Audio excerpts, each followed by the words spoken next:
সাবেক প্রধানমন্ত্রী শেখ হাসিনা গণ অভ্যুত্থানের জোয়ারে পালাতে বাধ্য হয়েছেন। খুবই নির্মম তার এই পতন। যদিও অনেক আশা করেছিলেন, স্বপ্ন দেখেছিলেন, কিন্তু এত দ্রুত, এত তাড়াতাড়ি এইভাবে যে পতন হবে, এটি আমরা কেউ কল্পনা করিনি।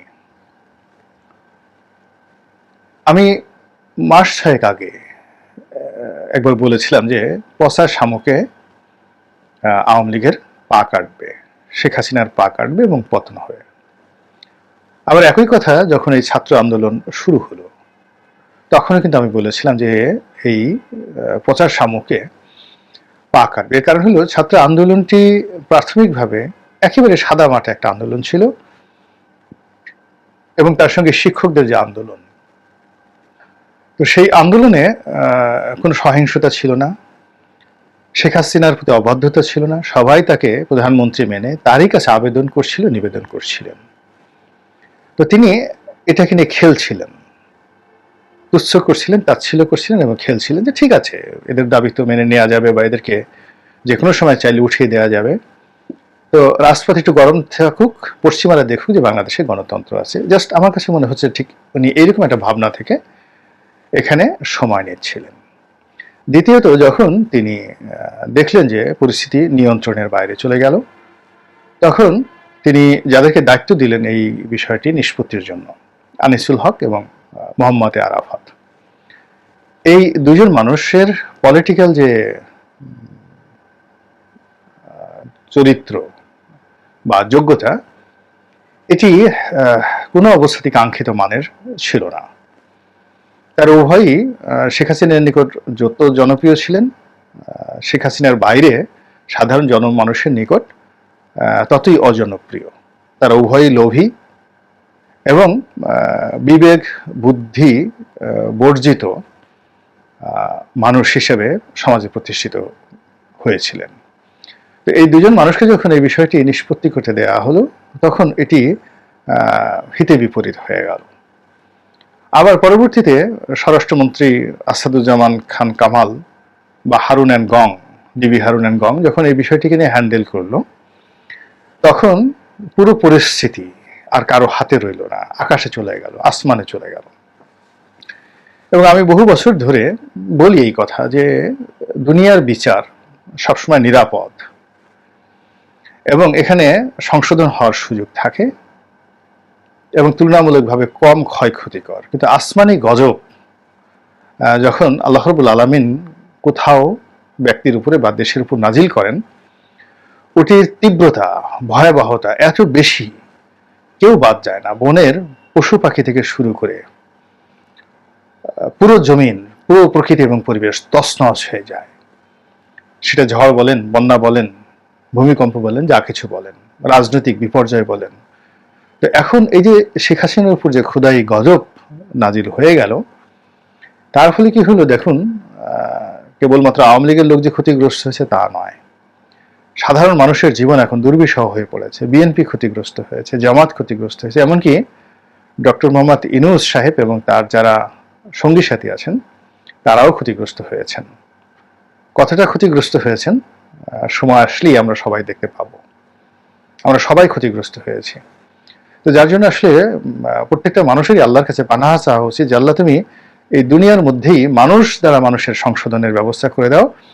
তুমি তোমার যে ঐশী শক্তি, সেই ঐশী শক্তি দিয়ে যখন কোনো পরিবর্তন ঘটাও, কাউকে পুরস্কার দাও বা কাউকে তিরস্কার করো, এটিও বহন করতে পারে না। পরিশ্রম লব্ধ জিনিস একটা মানুষ সহজে যেভাবে হ্যান্ডেল করতে পারে, আসমান থেকে যদি হঠাৎ করে এক বস্তা স্বর্ণ কোনো কৃষকের সামনে পড়ে, কোনো অযোগ্য লোকের সামনে যদি রাজ সিংহাসন এসে যায়, তাহলে সেটা কত বড় বিপদ এবং বিপত্তি হয়ে পড়ে, সেটি এই পৃথিবীতে আমরা দেখেছি, বহুবার দেখেছি।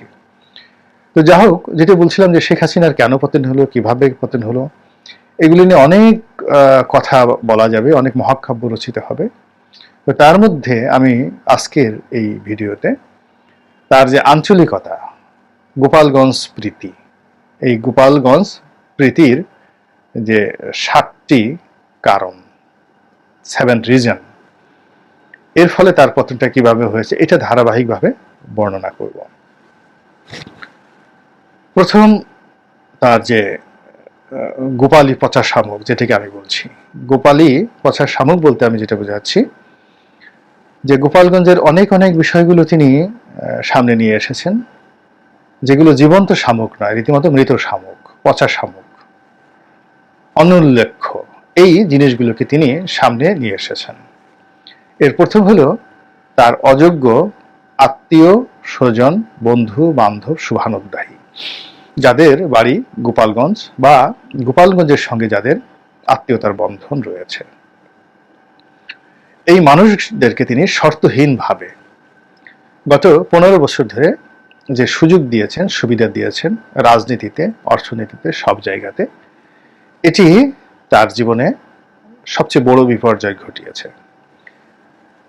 শেখ পরিবারের আত্মীয় তাকসিম এ খান ওয়াসা, কিংবা আব্দুল হাই বাচ্চু শেখ পরিবারের আত্মীয়, কিংবা শেখ হেলালের ছেলে তন্ময় বা শেখ হেলালের ভাই জুয়েল, এখন তাদেরকে কেন শেখ হাসিনাকে পুনর্বাসিত করতে হবে? তারা যদি আপন যোগ্যতা বলে টিকে যান, আসেন, বা তাদের সেই ক্ষমতা থাকতো, তাহলে ভিন্ন কথা ছিল। কিন্তু তিনি যখন আত্মীয় পরিজন পরিবেষ্টিত হয়ে এভাবে তিনি একটা সাম্রাজ্য গড়ে তোলার চেষ্টা করলেন, the blood of Sheikh, the relative of Sheikh and the product of Gopalganj, তো এটি তার জীবনের সবচেয়ে বড় বোঝা হয়ে দেখা দিল। এটি হলো তার 1 নম্বর পচা শামুক, গোপালী পচা শামুক। 2 নম্বর তার যে গোপালী পচা শামুক, সেটি হলো তিনি যাদেরকে প্রতিষ্ঠিত করেছিলেন, হাতে গোনা 2-1 জন ছিল কিনা জানি না, এই গোপালগঞ্জের এই পরিবারের তার সব লোকজন ছিল অকৃতজ্ঞ, দুর্নীতিবাজ, মেধাহীন, এবং তারা সামনে সামনে সুযোগ নিতে এবং পেছনে পেছনে সবাই শেখ হাসিনার বিরুদ্ধে কাজ করত। দলের জন্য, শেখ হাসিনার জন্য, গোপালগঞ্জের জন্য তারা উল্লেখযোগ্য কোনো কর্মকাণ্ড করেছেন এটা আমি দেখিনি। ফলে কি হলো, এরা একটা সিমেন্টেড গ্রুপ ছিল, কিন্তু এদের কারোর মধ্যে ওরকম আবার সম্পর্ক ছিল না। শেখ হেলালের সঙ্গে শেখ সেলিমের সম্পর্ক ভালো ছিল না, আবার শেখ সেলিমের সঙ্গে অন্য যারা আছেন গোপালগঞ্জের যারা শেখ হাসিনা পন্থী, তাদের আবার সম্পর্ক ভালো ছিল না। শেখ হাসিনার সঙ্গে শেখ সেলিমেরও সম্পর্ক ভালো ছিল না। শেখ সেলিম শেখ হেলালকে তিনি একসময় খুব স্নেহ করতেন, শেষের দিকে তিনি সেই স্নেহটাও তাকে করতেন না। তবে তন্ময়কে তিনি খুব ভালোবাসতেন, নিক্সন চৌধুরীকে তিনি দু চোখে দেখতে পারতেন না। তো এইভাবে শেখ পরিবারের যে লোকজনকে তিনি সুযোগ দিয়েছিলেন, সুবিধা দিয়েছিলেন, তাদের সঙ্গে তাদের কারোরই সম্পর্ক, পারস্পরিক সম্পর্ক ভালো ছিল না। ভালো না থাকার কারণে সেখান থেকে যে একটা ফ্রাস্ট্রেশন তার মধ্যে কাজ করতো, এই ফ্রাস্ট্রেশনটা তাকে কিন্তু আহত করেছে, বেদনা আহত করেছে যে আমি এত কিছু করলাম, কিন্তু এরা কৃতজ্ঞতা প্রকাশ করে না এবং সামনে এসে ওইভাবে আমার কোনো কর্মকাণ্ডে সাহায্য সহযোগিতা করে না। তো এই গেল তার গোপালী 2 নম্বর পচা শামুক। 3 নম্বর গোপালী পচা শামুক হলো যে তিনি গোপালগঞ্জে বাড়ি এরকম অপদার্থ, যাকে বলা হয় অপ্রয়োজনীয়, বিরক্তিকর কিছু আমলা, সামরিক, বেসামরিক কিংবা অন্যান্য রাষ্ট্রীয় ক্ষেত্রে তিনি তাদেরকে নিয়োগ দিয়েছেন প্রশাসনের বিভিন্ন পদ পদবিতে, এবং এই লোকগুলো এক একটা ফ্রাঙ্কানেস্টানের দানব হয়ে গিয়েছিল এবং তাদের অত্যাচারে টেকনাফ থেকে তেতুলিয়া পর্যন্ত শেখ হাসিনার বিরুদ্ধে যে জনমত তৈরি হয়েছিল, সেই জনমতের ধাক্কাটি এসে 5 তারিখে বিস্ফোরিত হয়েছে। এই গেল 3 নম্বর। যদি 4 নম্বর আপনি গোপালগঞ্জের পচা শামুকের কথা চিন্তা করেন, সেটা হলো তিনি গোপালগঞ্জের বাইরে তার মন মানসিকতাটা আনতে পারেননি। তিনি যে নিজেকে পরিচয় দিতেন জাতির জনকের কন্যা, তিনি যে গণপ্রজাতন্ত্রী বাংলাদেশের প্রধানমন্ত্রী, এই ধারণার বাইরে গিয়ে তিনি, এই উদারতার বাইরে গিয়ে, এই বিশালত্বের বাইরে গিয়ে তিনি করতেন কি, মনে করতেন যে তার গোপালগঞ্জে তার জন্ম এবং গোপালগঞ্জ কেন্দ্রিকই তাকে সবকিছু করতে হবে। গিয়ে দেখেন সে গোপালগঞ্জের যে উন্নয়ন তিনি করার চেষ্টা করেছেন, সেটা কিন্তু বঙ্গবন্ধু কখনো সেই কাজটি করেননি। তো তিনি ফরিদপুর উন্নয়ন না করে কেন গোপালগঞ্জের উন্নয়ন করবেন, ভাঙ্গার উন্নয়ন না করে, ঢাকার উন্নয়ন না করে, সিলমারির উন্নয়ন না করে, পার্বত্য চট্টগ্রাম উন্নয়ন না করে সমস্ত উন্নয়ন কেন গোপালগঞ্জ যাবে? গোপালগঞ্জে দেখেন একটা ট্রেন লাইন গোপালগঞ্জ নেওয়ার জন্য তিনি কত হাজার কোটি টাকা অপচয় করেছেন। পদ্মা সেতুতে রেল সংযোগ দেওয়া এবং সেটা গোপালগঞ্জ পর্যন্ত টেনে নেওয়া, এটি একটা সেতুহস্তি। এটি কিয়ামত পর্যন্ত এখান থেকে রেলের টাকা উসুল হবে না। তো তিনি এমনকি আমাদের যে বরিশালে যে রেল নদী নালা পার হয়ে যত কস্টলি হবে এই মুহূর্তে, শুনতে ভালো শোনায় বরিশাল থেকে কুয়াকাটা পর্যন্ত রেল লাইন আছে, কিন্তু এটি কমার্শিয়ালি কখনো ফিজিবল হবে না। বরং ঢাকা চট্টগ্রাম থেকে শুরু করে ঢাকা কুমিল্লা, ঢাকা নারায়ণগঞ্জ, ঢাকা গাজীপুর, এই সমস্ত এলাকাতে যদি মানে মেট্রো, আন্ডারগ্রাউন্ড বা অন্য যে কমিটার ট্রেন রয়েছে সেগুলো যদি ইনভেস্ট করা হতো এই গোপালগঞ্জের ট্রেন না টেনে, তাহলে এটি রেলের জন্য খুবই লাভজনক হতো। কিন্তু সেই কাজ না করে তার মন শুধু বারবার এই গোপালগঞ্জের দিকে গিয়েছে এবং গোপালগঞ্জের বাইরে তিনি চিন্তা চেতনা করতে পারেননি। 5 নম্বরে তার পচার শামুক হলো তার শিক্ষা দীক্ষা, রুচি অভিরুচি সবই গোপালগঞ্জ কেন্দ্রিক। তিনি বহুবার আমেরিকাতে গিয়েছেন, তারপরে বহুবার তিনি বিদেশে বহু বিশ্ববিদ্যালয়ে গিয়েছেন, সারা দুনিয়া ঘুরেছেন প্রধানমন্ত্রী হিসেবে। কিন্তু দিন শেষে তার যে জন্ম, তিনি যেখানে জন্ম নিয়েছেন, ওই তার জন্মের সময়টিতে তার যে অভাব, তার যে অভিযোগ, তার যে পারিবারিক সংকট, তার যে চিন্তা, তার যে চেতনা, কিংবা ওই যে টুঙ্গিপাড়ার তাদের বাড়ি ছিল, বাড়িতে যে সীমানা বিরোধ ছিল, তার আপন পরিবারে তার শেখ সেলিমের আম্মা যিনি ছিলেন তার সঙ্গে তার বাবার বা তার যে পারিবারিক বিরোধটি ছিল, এই জিনিসগুলো তিনি সবসময় মনে ধারণ করেছেন। শেখ মনির সঙ্গে তার যে সম্পর্ক ছিল, তার পরিবারের যে সম্পর্ক ছিল, এই সম্পর্ককে তিনি কখনোই ক্ষমা করতে পারেননি, তার বাইরে আসতে পারেননি। ফলে এই যে তার যে গোপালগঞ্জের জন্ম এবং এই জন্মের স্মৃতি এবং জন্ম সংক্রান্ত প্রথম যে 15 বছর ধরে তার যে মন এবং মানসিকতা, এই মন এবং মানসিকতার কারণে তিনি সব জায়গাতে অনার সৃষ্টি তৈরি করেছেন।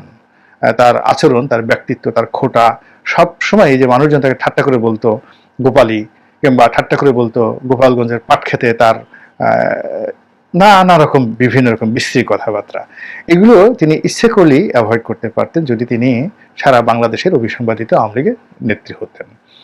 তো এই যে 5 নম্বর যে জিনিসটি গেল, এরপরে যদি আপনি গোপালগঞ্জের বা গোপালী পছা শামুক বলতে যেটি বোঝায়, সেটি হলো যে তিনি সবাইকে তিনি গোপালগঞ্জমুখী করেছিলেন।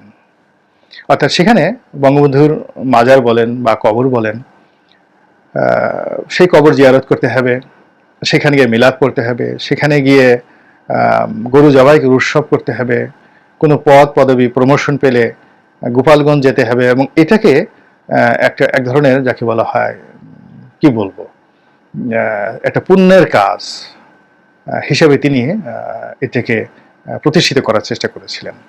একজন ব্যাংকের এমডি হলেন, একজন সচিব হলেন, বা একজন মেজর জেনারেল হলেন, সেনাপ্রধান হলেন, যেই হলেন না কেন, মন্ত্রী পরিষদের সদস্য হলেন, সদল বলে লোকজন সহকারে তাকে গোপালগঞ্জ যেতে হবে এবং টুঙ্গিপাড়া থেকে বঙ্গবন্ধুর মাজার তাকে জিয়ারত করতে হবে।